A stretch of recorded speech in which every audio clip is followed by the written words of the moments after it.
everyone! Today we will be talking about secondary dominance.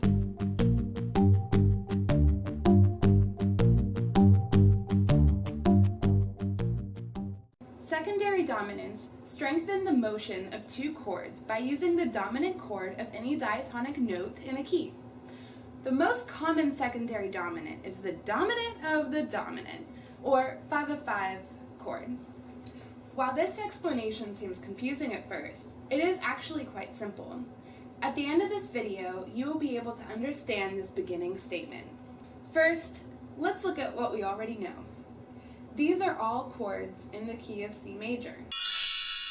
Notice how the notes within each chord stay within the particular key. This is called diatonicism. Secondary dominants are stolen dominant chords from other keys based on diatonic triads. For example, the dominant of C major is G major. So in the key of G major, the dominant chord is D major. When we steal this chord, this becomes our secondary dominant, or 5 of 5. Notice that this secondary dominant chord is not diatonic to the key of C major. This is called chromaticism. Since the purpose of Roman numerals is to describe the function of a chord, this D chord is written as the 5 of 5 and not a major second. The first Roman numeral is the dominant chord, and the second Roman numeral is the scale degree of the triad that the secondary dominant is built from and to which it is resolving. We can steal secondary dominants from other keys as well. The dominant of G major is D major, which makes the secondary dominant an A major chord.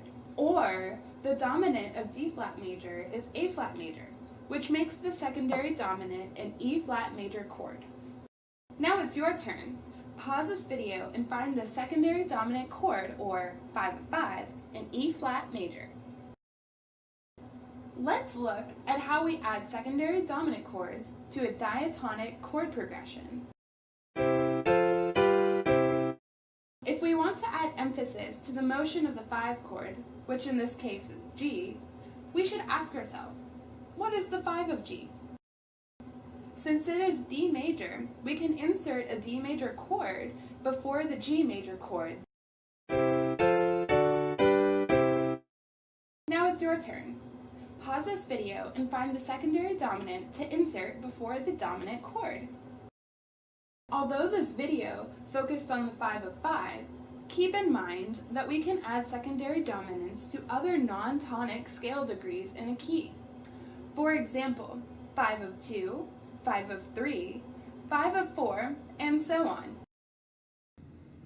So now if we look at the first statement of this video, it doesn't seem as scary. A secondary dominant strengthens the motion between two chords by frequently using the dominant of the dominant in a key.